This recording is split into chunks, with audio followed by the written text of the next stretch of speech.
slide, start sharing. Dr. Pottinger is a professor of medicine in the Division of Allergy and Infectious Diseases at the University of Washington School of Medicine. He directs the Antimicrobial Stewardship Program, the Infectious Disease Fellowship Program, and the University of Washington Medical Center Montlake General ID Clinical Section. Paul, thank you very much for joining us. I appreciate you. So please go ahead. Hey, thanks. How's my audio, Marv? How do you hear me? It's good. It's good. Okay, thank you so much. Well, it's nice to see all of you, or at least the 2 or 3 of you on camera. Welcome. And for everybody else out there lurking, I'm so glad to be connected to you. I'm sorry it has to be like this. That's because of COVID-19. That's all I'm going to say about COVID-19. I was asked explicitly not to talk about it, but this was, in fact, going to be more high yield for this audience. And I think that's lovely, refreshing, even quaint. And yet, because of course there is nothing else but COVID-19. That's what's killing our patients, destroying our country. But these issues, urinary infection, respiratory infection, skin infection, that's what you've seen before COVID-19 and long after we're done defeating this pandemic, and we will. These problems will remain. So I'm very happy to talk with you about this. Each of these should take an hour. I have about 10 minutes or less for each of them, and that's perfectly okay. In terms of conflicts of interest, I have many conflicting interests. I'm very interested in elevating the level of care at my hospital, that's UW Medical Center here in Seattle, Washington. Interested in training our next level of ID doctors, as zany as they may be. Interested in climbing tall mountains, interested in spending time with my very happy family, but no financial conflicts of interest. We'll do a lot of off-label use. Most of ID is, of course, off-label. That's fine. My goal is to make sure that everyone has an increase by the end of this session in their comfort and familiarity prescribing these very, very common syndromes. And I'm focusing explicitly on outpatient ID, even though that's only half of what I actually do. Let's talk about UTI. I think everyone is very clear that these are the empirical options for the treatment of acute, uncomplicated bacterial cystitis. They are not listed in order of preference.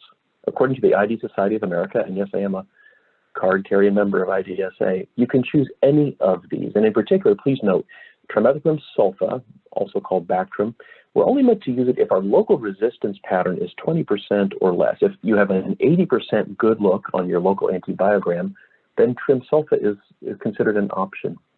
And fosfomycin is on that list as well. I was going to ask for a show of hands, but I won't, because I know most hands are not up here. But I'm curious how often people are reaching for fosfomycin. In my clinical experience over the years, when I started talking about phospho around 2011, 2012, most primary care providers had not used it. I think many, many more people are using it because we see more and more resistance to these other first-line agents. So what if your patient can't take these? What if you have a high local resistance rate? That, and only then, is when you're meant to fall back on a fluoroquinolone such as Cipro or beta-lactam such as cefpodoxime. Fluoroquinolones no longer first line for acute uncomplicated bacterial cystitis. Curious to know how many people on the call are quite comfortable with their local antibiograms. Most physicians, healthcare providers in America do not know. They cannot know because the labs that they enrich by sending urine to them every day fail to pay them back with their own personal antibiogram. It is a crying shame and actually is outrageous. We in Washington State are trying to fix this so that everyone has access, think about it, access to their own patient's data. I can tell you that if you happen to live where I do in Seattle, Washington, you're still good to go. We still have susceptibility rates for E. coli, the leading bug in all of these cases, susceptibility rates to sulfa that are still around 80% susceptible generally. These guidelines will change, and though they are now in revision, they should come out soon. What I think you will see is a demotion of Cipro from second line to second line if there are no other options only, because of the FDA guidance that we'll talk about here in a moment. Please note, these are short courses of treatment. I think that's clear to everyone here. These should be lower and lower amounts of treatment. Less is more, if you will. Please also note that for nitrofurantone, the GFR cutoff is 30 or less. It used to be 60. That's wrong. We used to think that if you have a GFR under 60, you can't give nitro. That is incorrect. We're happy to say you can actually give it at lower GFR. So many of our patients who are elderly with early stage kidney disease can indeed receive it. So fluoroquinolones, what do I want to say about this? I'm going to trash talk them just very briefly, but please understand, I like quinolones. I think they're good antibiotics. The good is that they're broad spectrum. They cover a lot of gram negatives and a lot of gram positives. And if you have someone admitted to hospital and you give it IV, you can easily convert it to PO. There's a lot of good stuff that goes on with quinolones, and I prescribe them in my own practice, and I cannot quite imagine life without them. The problem is that that's what we've been doing. Our medical community has been overprescribing these antibiotics for at least a generation, at least since I became a doctor back in the 90s. And that's why we see the erosion of coverage, not only for Pseudomonas, but also for E. coli, and absolutely for MRSA. It's a disaster. In pneumococcus, it remains a reasonable empirical option, but we have used it so much that we have burned our bridge in many cases, at least for empirical use, with E. coli. That's the bad news. The ugly news is that when we do this, we may not only fail to cover our patient's bug, we may also harm our patient. And this is a partial list of some of the major toxicities that I know you think about when you are considering prescribing fluoroquinolones. I am attending at our hospitals. I am working with medical students, medicine residents, ID fellows. If on rounds or in the clinic, they propose prescribing a fluoroquinolone, I will hold up my 10 fingers and say, okay, that's fine. Give me 10 reasons why you're worried about this. And they have to count these down. And I swear to God, sometimes it feels like I need to grow more fingers, because every few months, it seems, we get more and more warnings about the potential toxicities of fluoroquinolones. To be clear, you may recall in this nice table, we got, all of us as physicians, a Dear Doctor letter from the FDA in 2016. They gave us this table to try to break down the toxicities and harms to patients from quinolones based on organ system. So it's not just Achilles tendon rupture, it's all of these other things which are real. And these are the reasons why special interest groups have lobbied FDA to remove fluoroquinolones from clinical use in the United States. Yes, you heard me, that's what they wanted, was to ban these drugs entirely. FDA has said that that's not going to happen, but they have made it clear that we should be, as healthcare providers, mindful of these potential harms and toxicities. This, to me, is terrifying. The official number is that the Achilles tendon risk is about 2 per 10,000, and that Achilles tendon rupture, the ultimate catastrophe, is about 1 per 10,000. If you were on camera, and it's okay that you're not, but it's a fun experiment to have everyone in a room raise their hand if they have seen either of these particular toxicities. In my experience, about half the hands will go up. Thank you. In fact, 1 of 2 physicians on the call just raised their hand. Thank you for that. So that's my usual experience as well. So how do we do that if we say that half of doctors in a room have seen this and yet the risk is 1 in 10,000? Because the risk is not 1 in 10,000, it is higher, and it's not 1 in 10,000 doctors, it's 1 in 10,000 prescriptions. And indeed, this is evidence that is based on the number of times that we as physicians have reported bad outcomes to the FDA. That's a free, relatively easy online process. I will not ask you to volunteer whether you have done that before. I have on a handful of occasions. I'm really bad at this because I'm a busy guy and I neglect to do it. This is an underestimation of these potential harms. Having said so, we do worry about tendon risk and rupture and injury. These are the factors that should fall into that calculus as we're doing that decision-making, shared decision-making with our patients. Think about these particular things. If your patient has more than one of these going on, they are at increased risk. At the bottom of the list, you'll see there it says physical activity. That is not an official risk from FDA, that's from me. That's my own clinical experience working with patients who've been hooked up, for example, to an IV for outpatient antibiotic therapy, and then I step them down to a fluoroquinolone. And they decide that they're going to go shingle the roof or run an Ironman marathon or something.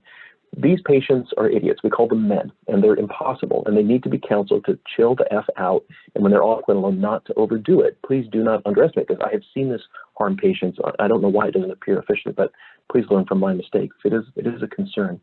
That particular letter that I just showed you comes from this particular date in 2016. The concern for neuropathy, in particular central and peripheral, this is the bottom line for you, we, the FDA, have determined that FQ should be reserved for use in patients who have no other treatment options for acute bacterial sinusitis, acute bacterial exacerbations of chronic bronchitis, and uncomplicated UTI, because the risk of these serious side effects outweighs the benefits. That is now considered the law of the land. And you could have knocked me over with a feather 2 years later when we all got this letter to add on to that. I was going to show you the papers. I don't because we don't have time, but please trust me, there's a ton, more than 1 million patients have been studied this way, that if you give a fluoroquinolone to patients compared to any other antibiotic, their risk of aortic injury is twofold. Now, the absolute risk is small, but there is, without a question, a doubling of the risk of someone tearing a hole in their aorta. In medical school, they taught me that's a bad thing.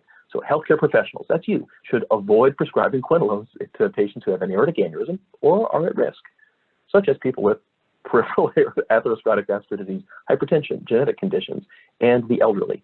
That's 100% of the patients I take care of. I don't know what kind of practice you have, but to me, that's everybody I've got in my practice. We should only prescribe to those patients when there's no other options available. And if you do, tell them to run to the ER if they get a tearing chest pain. This is a big deal. It's a shot across our bow as physicians because of the medical legal implications of what we're talking about. The FDA they have our back to a certain degree. They're just limiting us. They've given us a fact sheet, which is open source. You have the address there, and you can web search and find this text. What I have done in my own practice, we have an electronic medical record called EPIC, or I call it EPIC Fail. But one of the good things about EPIC, I guess, is that you can do something called an after-visit summary. And if you make a dot phrase, like dot quinolone, you could copy and paste this right into that after-visit instruction. It doesn't mean you won't get sued if you prescribe a quinolone. It means that you've talked to that person, please do, and that they have been given this information. That empowers them, and I think your chance of getting sued for medical malpractice if you do use a quinolone would be dramatically reduced if you follow that little tip. We use a lot of quinolones in America. As of 2014, about 1% of all Americans got a quinolone that particular year, which is mind-boggling. In many cases, this is a nice paper by colleagues at CDC, in many cases, those patients required no antibiotics just based on their ICD-10 code, and that if they did, it should have been in 80% of cases, maybe a quinolone was okay, but in many cases, it should have been something else. And the indications for quinolones there are listed as seen. The good news is that we as physicians are getting the message. I'm probably preaching to your proverbial choir. And as we look over the years 12 through 17, there has been a consistent 10% decrease in the prescription of quinolones. I think these harms, these risks are getting out there and getting socialized among physicians and among patients. I want to take a moment, since we're talking about UTI, to talk about RUTI. Well, not Rudy, R-U-T-I, recurrent UTI, recurrent UTI, because this is such an incredibly common issue, at least in my own clinical practice. We know that 1 out of 4 women will actually have a recurrence of UTI within the first 6 months after their initial infection. It usually happens early, but it can happen at any point. Women who come in with a UTI will have an average of 2 or 3 of these episodes per year. So what do we do about this if it's so incredibly common? So some of it can be done by telephone, by triage, including by your nursing colleagues who may take these calls. If a patient calls to report a vaginal discharge syndrome, that is almost certainly not UTI. They may have both, but vaginal discharge by itself usually goes down a different pathway. That's an important myth for us to break with some of our patients. Remember, patients will call you because they have to pee. They're having urgency. They may even have urgency incontinence, urge incontinence. Now, in a young, healthy woman, that is almost certainly going to be acute bacterial cystitis. But as we get older, women and men, but especially women, the positive predictive value for urgency becomes much less clear. The bladder becomes twitchy. That's what I tell my patients, that the detrusor muscle is not tuned up the way that it should be, and urge may happen for a variety of different reasons. In our senior patients, not all that's urgent is actually indeed UTI. We see a lot of this issue in particular, that someone will come to urgent care because of confusion, often from a skilled nursing facility. Sometimes a nurse or care provider in the skilled nursing facility smells a foul urine. The patient is altered, go to the emergency room, it must be UTI. This is very rarely the explanation for altered mental status. UTI can do it if the patient is septic, but that's uncommonly the case. And we know this statistically, that it's almost always medications, or some issue that may be happening with that patient. Not that they can't have a positive urine culture, they very well may. But if you're treating patients again and again for recurrent UTI, it is a moment for us to pause and say, is it really UTI, or is there something else that we could suss out? We do not recommend surveillance cultures because indeed, as we age, we tend to become colonized in the bladder, men and women both, with bacteria, including E. coli. It is usually the lining of the bladder is intact. No microscopic tears, no papillomas, no issues. Then having bacteria in the bladder is not a big deal. It's only if it invades the wall of the bladder and causes, of course, inflammation. And of course, we should only, in other words, test our patients when we suspect urinary tract infection. If you're on the fence, you're not sure that your patient actually has UTI, you have clinical factors that make you skeptical, you can be UTI skeptic, that's good. Don't hesitate to give them a prescription, but have them wait to fill it, or tell them that you'll call it if you wish in a different strategy, if the urine cultures come back positive and if the patient remains symptomatic. If the UA is on the border, very unimpressive, it may well not be a UTI. This has been studied in this particular paper, standard of care versus no antibiotics prescribed until the urine culture was positive, and the patient on the phone said they still had symptoms. And there was, of course, a dramatic decrease, about 30% less antibiotics used. Among the women who actually had UTI, they were 30% longer of their symptoms, so they were not happy about this. But if you are on the fence, again, it is probably safe to do. There was no increased risk of pyelonephritis, ascension to the upper tract. These patients did not get septic. UTI, rarely an emergency to treat on the spot. I like this paper a lot. I think many of you may have seen this. It's relatively fresh from Dr. Mac Hooten, who was with our faculty, now is at Florida. Great study in which women coming in for recurrent UTI were given a survey. How much water do you drink? Well, not just water, what's your total fluid intake in the day? And those women who drank on average less than 1.5 liters, and there were many, they're like the dromedaries of UTI, a lot, and these are often young women actually, who just don't drink water. It's quite stunning. My daughter happens to be one of them. It just boggles my flipping mind. And in this case, they were randomized to either keep drinking like a camel or to increase their fluid intake, and they were followed for a year. And as you would imagine, yes, what we were all taught by our parents and what we learned in med school is actually true. If you drink more water, you get less UTI. Now, those are the people in the darker bars. There are fewer recurrences versus those who drank like a camel, who had more recurrences. So increasing hydration is something to consider. I'm very mindful of the fact that many of your patients have congestive heart failure, kidney disease. They may already be on a fluid restriction. I can't fix all of this. But in this particular case, with 1.5 liters per day as the inflection point, it's something that you could consider. It's usually safe and also very, very affordable.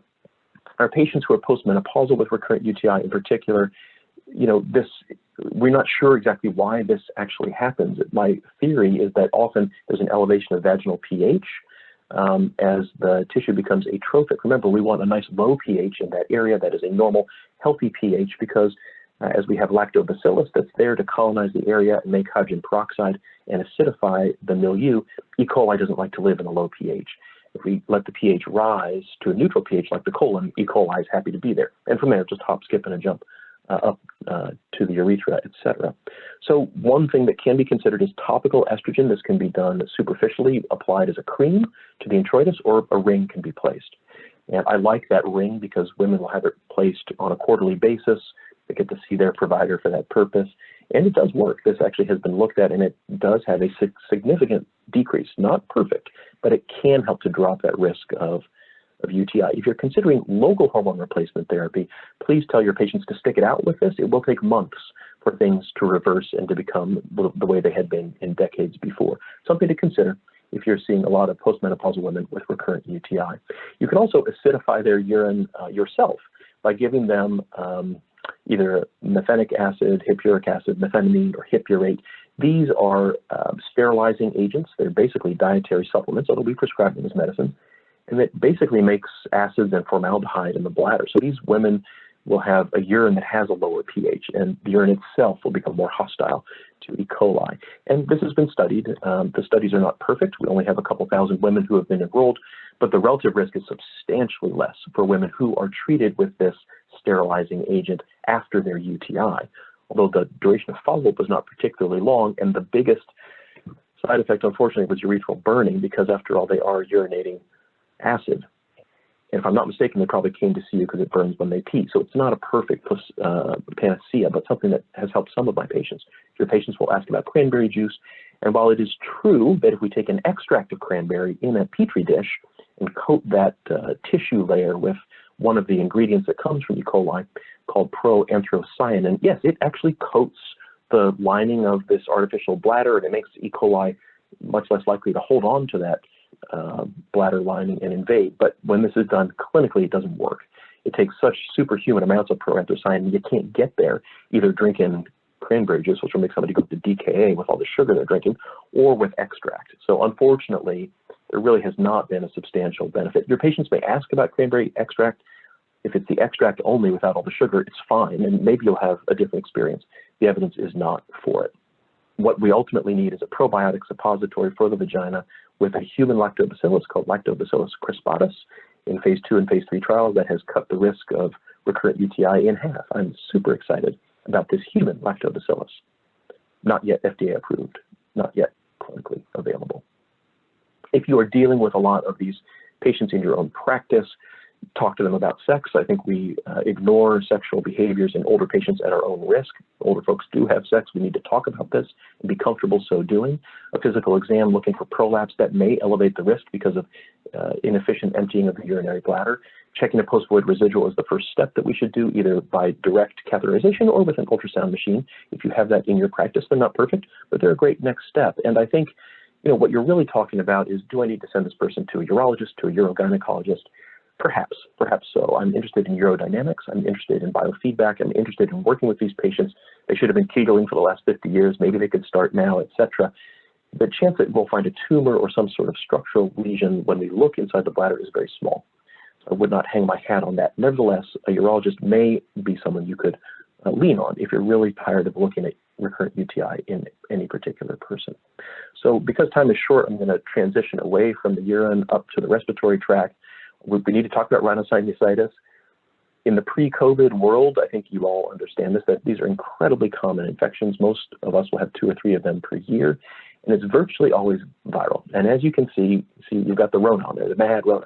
Coronaviruses, human coronaviruses have been a cause of recurrent and episodic rhinosinusitis forever. They're one of our cold and flu viruses, if you will. It's only a small fraction of these cases, of course, that are bacterial, and therefore, that's why we don't routinely give antibiotics to these cases. These patients all need symptomatic relief, and we're not sure when we should convert from thinking of them as the 98% and who's going to be in that 2%. Well, if their symptoms are getting dramatically worse over a short period of time, that's something that we could consider doing in those cases. In this particular meta-analysis by Young and colleagues in the Lancet, they were looking at they were really looking at a dramatic increase in the purulence of someone's sputum, in the purulence of someone's nasal discharge. And if there was purulent discharge for more than 10 days, that's when you might consider antibiotics. Nevertheless, the number needed to treat in that particular meta-analysis was 15. If you treat 15 people for rhinosinusitis with antibiotics, one of them, it turned out to be the right number. It's a very humbling situation. That's because we in ID have failed you in primary care. We have not delivered to you an easy, rapid, reliable diagnostic platform. If you knew that it was viral, you would never give antibiotics. Why don't we do that? The technology is here. It does exist. It is just that it's expensive. It's usually not covered by insurance, and it's usually not available at point of care. And by the time you were to send off a snot sickle and get the results back, the patient is likely better. So the paradigm has failed. And until we can actually revolutionize our diagnostic acumen, I think you are stuck with that diagnostic uncertainty and having these so painful, the conversations with these patients. My God, I am sick and tired of talking to them about this too. Nevertheless, that's what we do. So my tips to you to consider, and I would love in the chat for us later perhaps to share these ideas. I always validate my patient's symptoms. So we examine them. I describe to them what I am seeing as I go through: redness of the throat, bogginess of the nasal turbinates, tenderness of your sinuses, to validate that they're sick. These patients are sick. If they weren't sick, they wouldn't come to see us. They just took time off of work. In the age of corona now, they're terrified to come see us. They are sick, so we need to validate that. And we can say that something bad is going around. You don't know what it is, but there's always something bad going around. So even before corona, you could say that and give them reassurance. There's good news. When you came to see me, I was concerned that I would have to prescribe antibiotics because for serious bacterial infections, this may be necessary. Until you quit smoking, you're going to have more of these, and we need to give you options moving forward. Thank goodness you do not, on this occasion, need antibiotics. You got to stop smoking. You got to stop. I mean, the top 10 things on your list are stopping smoking, of course, scheduling those anti-inflammatories, etc. I think that topical decongestants are still reasonable. I do like Afrin spray, oxymetazoline nasal spray, not the systemic stuff that'll give you a heart attack and a stroke, but just up here. My colleagues in ENT disagree. They do not like the topical stuff because they feel that it inspissates the mucus. It tends to dry people out. I don't care. I get these infections myself all the time. I would rather just have them stop snotting it up so they stop calling you and coming back asking for antibiotics. I think if there's a history of allergy, or you're not sure that this could be seasonal allergic rhinosinusitis, get them started on steroids as a topical spray. Remember, that will take weeks to kick in, and I think counseling patients along that line, they should not confuse Afrin for their fluticasone. It doesn't work like that. If they want to acidify their urine, yep, they can take vitamin C. It won't do anything for up here. And then I think this whole idea of infection control, hygiene, filtering out what we do. This has all been revolutionized by C19. And for those who understand the importance of masks, I actually think that we're seeing this dramatic reduction in rhinovirus and other human coronas because people are finally starting to wake up that C19 is actually a real issue. That's a silver lining in that issue, in that pandemic. Finally, Neti-Pot, we do like Neti-Pot. It is supported through Cochrane database, and we'll talk about Neti-Pot again in a moment. If your patients do have what you think is bacterial sinusitis based on purulence, fever, worsening of symptoms, duration of symptoms more than 10 days, they may need antibiotics, absolutely. We are told by IDSA to give them amoxicillin, right, for 5 to 7 days, or if they cannot take that because of allergies, which we'll talk about, they're almost always bogus, but if they can't, that's when we fall back to Doxy, Levo, or Moxie. Remember, these guidelines predate that warning I showed you a moment ago. These are years before that came out. Remember also the Z-Pak no longer on the menu for sinusitis, trimethoprim no longer on the menu. Fluoroquinolones, I promise you, will be demoted in the upcoming version of guidance that will come to us from IDSA. Getting back again, just very briefly to the Neti-Pot. I love the Neti-Pot. I love seeing these stories in the news. Saline irrigation may not sound sexy, but Kelly Nance says she's hooked. Look at that kid. He's totally happy. It looks like a little toy. This is very, very happy news, and we like the Neti-Pot because it's very safe, it is quite effective, and it empowers the patient to do something. So I love these patients. These are my women patients. Men almost, I can't recall ever seeing a man who would actually do this, but women want to get well. They will do this. And the only time men would do it, I suppose, is if they have a woman in their life to actually tell them what to do. Sorry, I'm being down on the men today, but they're just driving me crazy. So talk with all of your patients about this and see if they want to do something. This is something to offer them. So I'd like to see this in the news. What I do not like to see is this. Again, I live in Seattle, Washington. We were really stunned by this catastrophe of a woman who was doing a lot of Neti-Pot with tap water, unfiltered, untreated, just water right out of a tap here in Seattle. And it killed her. There was a free-living amoeba called Balamuthia mandrillaris, which comes from the nose of a mandrill baboon down in San Diego. It's a tropical infection. It does not live in Seattle, except now apparently it does, because this person had not traveled internationally, had not even left the Puget Sound region, and it killed her. But once the amoeba gets into your brain, it eats your brain and you die. So this was a huge shock to us. Please, please tell your patients, Neti-Pot is great, just use clean water. It doesn't have to be store-bought. You can just boil it up on a kettle on the stove, and once it's boiled, let it cool, and it's good to go until you use it all up.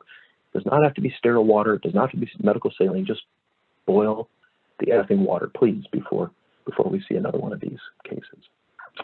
Hashtag sad, hashtag scary.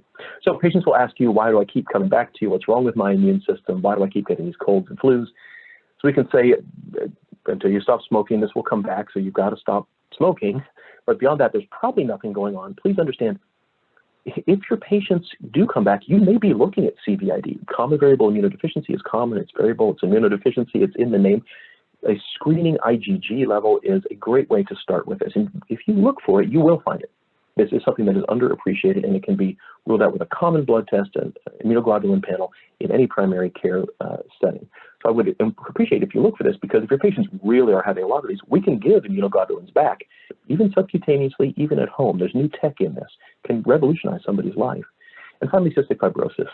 The oldest patient I had ever diagnosed with CF was 56, and he did not survive.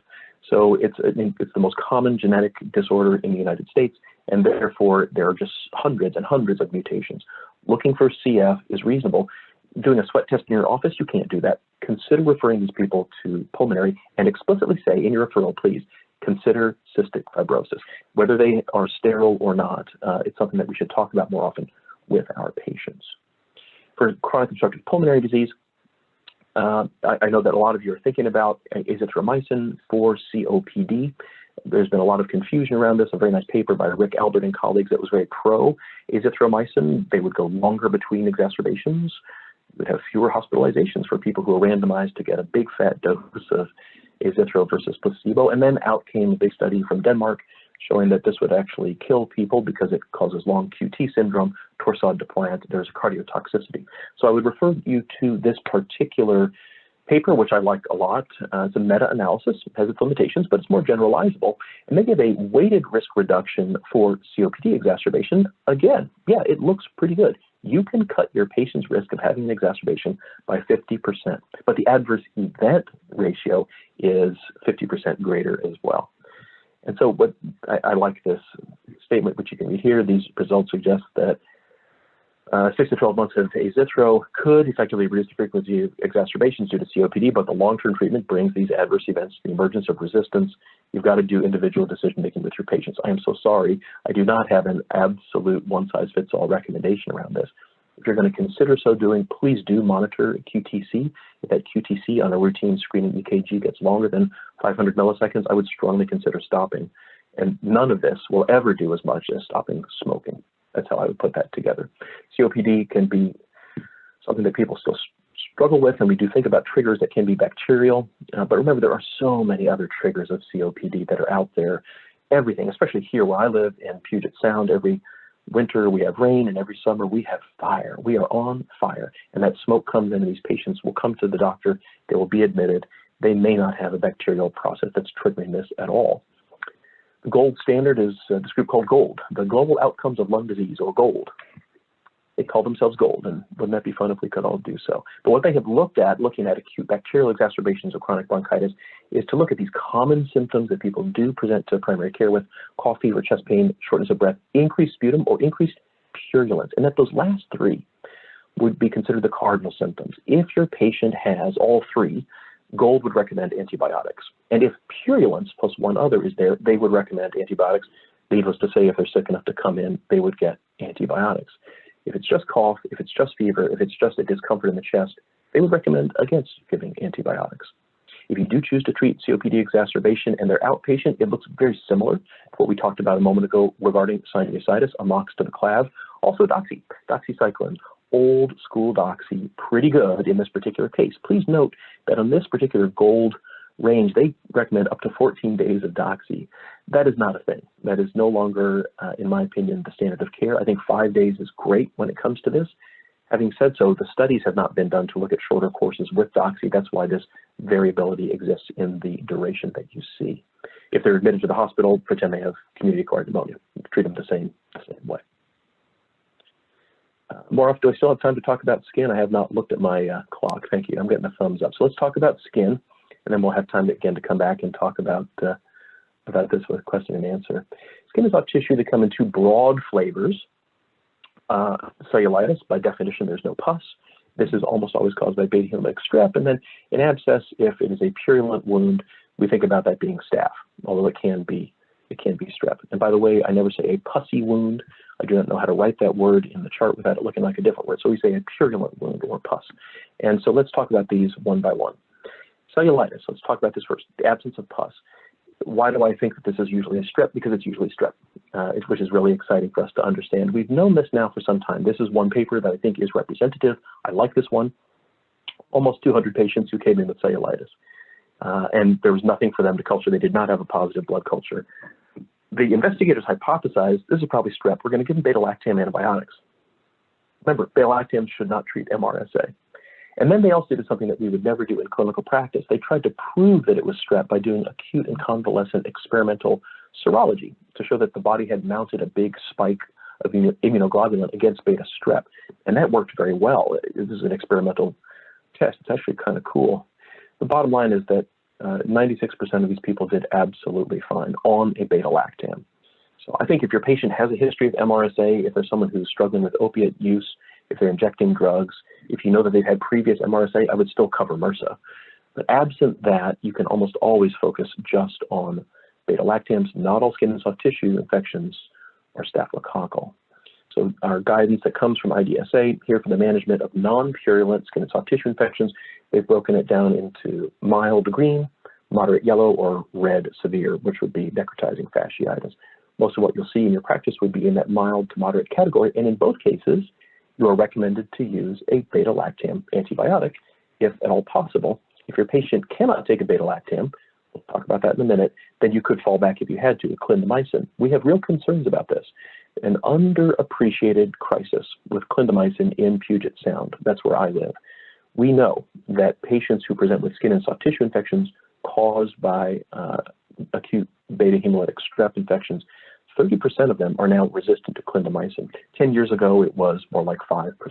So Clinda, for whatever reason, is becoming less and less reliable in our clinical practice. We really want to try to use a beta-lactam when we can. And indeed, beta-lactams work not only to treat the initial episode, but can also be used in a preventative strategy. I want to give you this pro tip. I like this paper a lot from New England Journal of Medicine. I use this in my own practice. I do see patients referred from primary care about recurrent cellulitis. This helps, among other things. In this case, almost 300 patients with recurrent cellulitis either got 10 DK, old school penicillin, just a whiff, a little scotch of penicillin twice a day. No one treats twice a day with penicillin. They did. Or placebo, and then they were followed over time, and there was a substantial cut, 50% reduction in the recurrence of cellulitis. The number needed to treat that they calculated was 5 people. It's exciting. And when they stopped the trial and then kept observing these people, they got cellulitis again. It's not permanent. It's only going to work while the patient takes it. How can this be? Group A strep, an incredibly ravenous carnivore, a very, very dangerous pathogen, totally susceptible to penicillin. Pathogenicity, drug resistance, they are not the same thing. And so in this case, it was just a beautiful trial, something that can be done. There are other things to do. We should control their diabetes. We should fix their tinea pedis. We should get them into a lymphedema clinic, all the other stuff we should do. But if you have to fall back on antibiotics, you could use this, literally the most narrow spectrum agent that we have. It may make a difference for your cases. Flipping over to the purulent world, again, from IDSA, we have mild, moderate, or severe. And I think everyone knows that if it's mild, according to the IDSA guidelines from 2014, we should just incise and drain, fork knife and a spoon, scoop out the goop, and you're done. And we would only add culture and susceptibility with consideration of antibiotics if it was moderate or severe. Moderate meaning more than 5 centimeters of surrounding erythema. Of course, if the patient's severe enough to get admitted, like that red cheek you see on the left there, well, we'll give them antibiotics too. So I just want to be clear, because I know you are all up on the literature. What about this important paper from 2016 in New England Journal? You know, what I just said a moment ago is our religion. In ID, we pray to the gods of IND alone without antibiotics. If it's an uncomplicated abscess, furuncle, carbuncle, you incise it and then you stop, nothing more. And yet there are many physicians and advanced practice providers who have said, I am not so sure about that. When I have given these people antibiotics, they sometimes do a little bit better. And so these investigators decided to figure that out. This is a double-blinded randomized controlled trial looking at uncomplicated abscess, not that big red cheek I showed you, but just a honkin' zit, something more than a zit, a carbuncle, a furuncle, an abscess. And they were randomized either to get IND alone or IND plus an anti-staphylococcal antibiotic. And son of a gun, they did better, statistically better by about 12%. To have less recurrence, less likelihood to come back if they got the antibiotics. Ooh, you could knock me over with a feather. I was cursing a blue streak when I saw this, because it was really, really not what we wanted to see. This we thought was going to drive the overuse of antibiotics. And intriguingly, in this particular study, they also did not see C. difficile allergic reactions. It was actually well tolerated.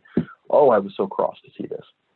And yet, you know, when I've talked with my colleagues in emergency medicine here at UW, they say, look, you know, there may be a difference between the way one person incises and drains and the way somebody else does. In the emergency department, if we've got somebody who's really wearing their scrubs and really draining it, they probably do not need antibiotics. If you're in an ambulatory setting, a doctor's office, there may be less confidence really hogging out that abscess. That might be that one subset where antibiotics could be considered. Man, my patients, I have a lot of people on warfarin or DOACs. I worry about trimsulfa. A lot of my patients have chronic kidney disease, heart disease. I'm worried about potassium imbalance with trimsulfa as well. How do I put this together? I'd love to hear from you about your thoughts. I think incision drainage is still the gold standard for a simple abscess. If you're going to have someone where you're on the fence, you think, I think I got it, but there might still be a little pus pocket, or it seems to be getting worse quicker, give them antibiotics. You should not feel guilty about that. The evidence would be with you. Just be mindful, as always, about the potential harms of so doing. Are there other new tricks, new tech out there for skin and soft tissue? Yes. This drug, dalbavancin, this other drug, oritavancin, you will read about these. They will be marketed to you by the people who make them, because they are FDA approved for acute bacterial skin and skin structure infections. I want you can see the molecular structure. This is vancomycin, but they've added some fatty acids so that it is not metabolized and excreted. One dose of either of these medicines will last your patient for 7 days. Remember, vanco we usually dose every 12 hours. This is dosed every 7 days. And it has been studied for acute bacterial skin and skin structure infections. And they have particular issues. The biggest issue is that they're crazy expensive. They've come out with these high costs of $3,000, $4,000, $5,000 per dose because that's going to be cheaper still, they think, than putting somebody into the hospital. The trick is getting the prior authorization and getting this covered, which is, in my clinical experience, can be quite a drag. I would also emphasize that if you're going to reach for antibiotics for MRSA, the methicillin-resistant Staph aureus that we're worried about, you don't have to reach for that particular class of medication. Doxycycline, trimethoprim, old school antibiotics. The antibiograms remain relatively favorable, at least here in our UW medicine system, which you can see. So it does not have to be something that's going to cost $3,000 to get you there.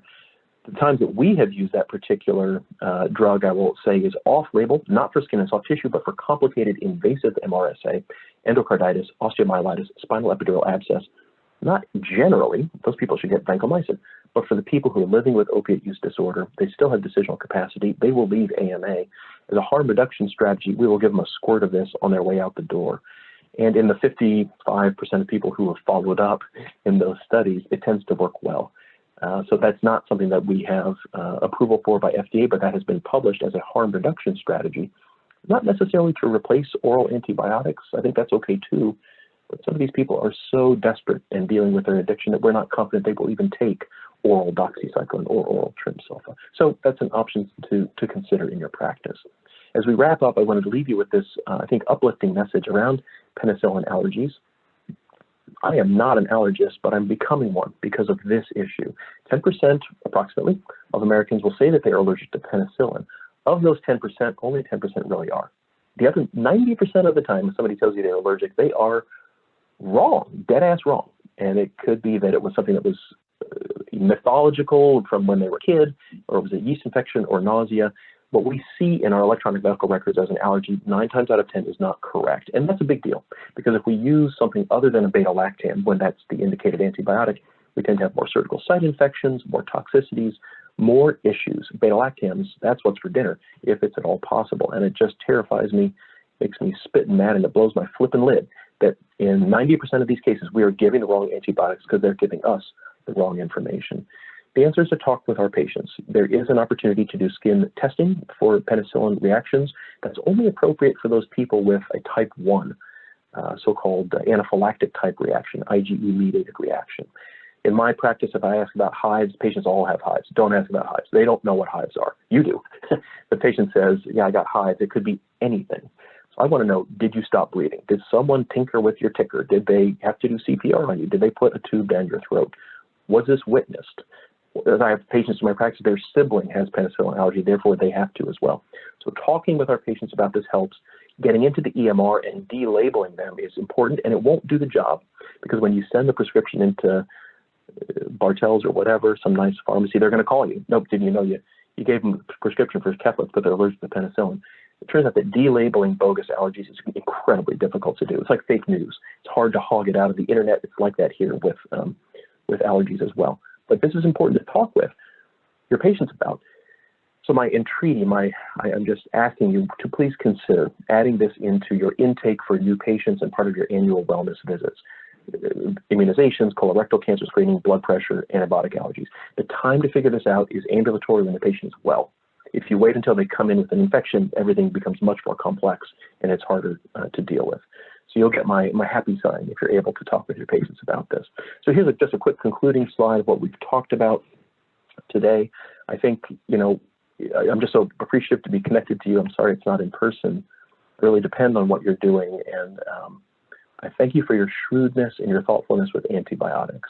It's thanks to your level of excellence that we still have them as an opportunity to help our patients. If we blow it with antibiotics, we don't have a lot of things coming down the pipeline. So thank you for that. And with that, what I'll do is stop my share. And Maraf, if you have questions that you want to thank you, you're very welcome to.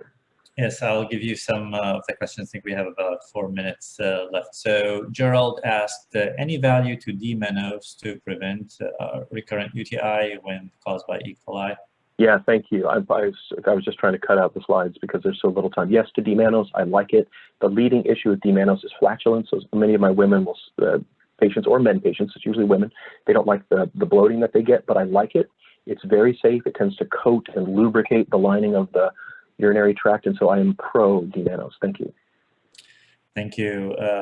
Rosalie asked the question, can you comment on increased use and role of telemedicine in treatment of UTI in patients without complex medical or GU histories? Any published guidelines to follow? Yeah, thank you. I had to take that slide out too. I apologize. That goes well back before telemedicine. That goes back to telephone. That's been studied back in the 90s. So we know that if the patient is, the criteria in that paper are, if the patient is known to you, not a new patient, but somebody you have a relationship with, there's no linguistic barriers, you have a relationship with them, you've treated them successfully before, that if you go through those criteria I was just talking about a moment ago, it is reasonable. It's almost always E. coli. You can almost always rely on those first 3 drugs we talked about, nitro or sulfa or phospho. And if your patient can take them and they don't have other medical issues, doing this online, even by telephone, is fine. Now that you can actually get paid to do it face-to-face, I feel better about it. I am not clear that that has been studied aggressively, although we are looking at doing exactly that through our telemedicine, UW Medicine initiative. If that gets published, I'll let you know, but I think we're about a year away from actually publishing that data. I don't have any problem with it. If it fails, have them come in, pee in a cup, run a culture. That would be the obvious caveat. Can you similarly comment, since upper respiratory infections and telemedicine and antibiotic use, is there with upper respiratory infection or like sinuses or sore throat, with common, we see it all the time in primary care on telemedicine visit, and the question for antibiotics, what would be an appropriate triage for those, especially now? I mean, I'm going to take you back to COVID now, so I apologize. Yeah, no, it's fine. I mean, I think, you know, when you were in the COVID world, we'd have to say, look, before COVID, we knew that 98 out of 100 of those patients would have a virus. And that's more true today than ever, whether it's still 98 or is it 99%. I would urge those people, of course, they should be COVID tested. That's the law of the land. And we've had guidance that way from CDC and local Washington State Department of Health for months now. So they need their COVID test. If these people are negative for COVID and they're still having these symptoms, first of all, you do that basic symptom surveillance and support with anti-inflammatories that are scheduled, not PRN, do the neti pot. I would say that if that person is either scheduled or as a PRN will call you back after 7 days, that's when I start to worry about it. That was the that analysis I showed you from Lancet. They actually used 10 days as their cutoff. By the time somebody comes to see you, it's been at least 3 days. So I would say schedule these people to talk to you again in a week, with the caveat that if their fever spikes to be very high, number one, I would retest them for COVID. Number two, you may need to get them into urgent care to be examined. That's when I would say, if your symptoms feel like they are doubling, that's what we call the double sickening. People feel like they're twice as worse within a couple of days, then it is reasonable to fall back on antibiotics, even though in 49 out of 50 times it'll be the wrong answer. I don't have a better way to do that. Thank you. A question by Christy. What isolation precautions do you give for patients with rhinosinusitis? I think, so today it's easy. Everybody's under the same precautions, and what we do for C19 will work for all these others. What we have really pitched towards before COVID, and I think we need to continue this after COVID, is, for God's sakes, cover your flippin' face. I mean, those face coverings make a huge difference for any of these viruses. That's true for influenza. That's true for rhinovirus as well. So they need to stay away from civil society. They cannot work. They cannot go to school. And if they come to your office, by the way, try not to do that. But if they have to come in to see you, I would not leave them out in chairs. They really need to get straight into that exam room. So to keep your team safe, remember, in Washington State, where I live, if you get a test for COVID-19, your chance of it being COVID is about 4 or 5% at most. 95% of the time it's one of these other viruses, but it still takes you out of work. You're still nervous about it. You're still quarantining. It's still a mess. And so it's just very, very important to have those people do those basic things that pretend you have COVID and stay the F out of civil society. Thank you. Then last question by Margaret. Any use of mupirocin or other topical antibiotics after small localized incision and drainage? Yeah, thank you. So this is what we call decolonization. Patients who have recurrent skin and soft tissue infections, I would not even hesitate, whether it's MSSA or MRSA, but especially MRSA, I would not hesitate to try to decolonize them. Whether you do that after a first skin and soft tissue infection is individualized. There's no strong evidence to support that. My own practice is that when I have an invasive case, any bacteremia, any endocarditis, any bone infection, I always decolonize them. So it's up to you to decide when to pull the trigger. The patient may say, look, that was awful. I now have a scar on my face. I don't ever want to do that again. No problem. Intranasal mupirocin, just the size of a garden pea on the end of a Q-tip, just at the anterior nares. They do not need to biopsy their brain. It's not a COVID test.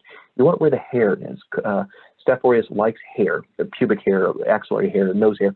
Any place where there's hair, that's where it will go. So they can just swirl that in twice a day here, and at the same time, either go into chlorinated water, fill up a bathtub, put in a cup of bleach, soak up to the neck for 30 minutes, read the paper. That's what you should get when you go into a chlorinated YMCA pool. Do that every day for a week, and I do that for 1 week out of the month.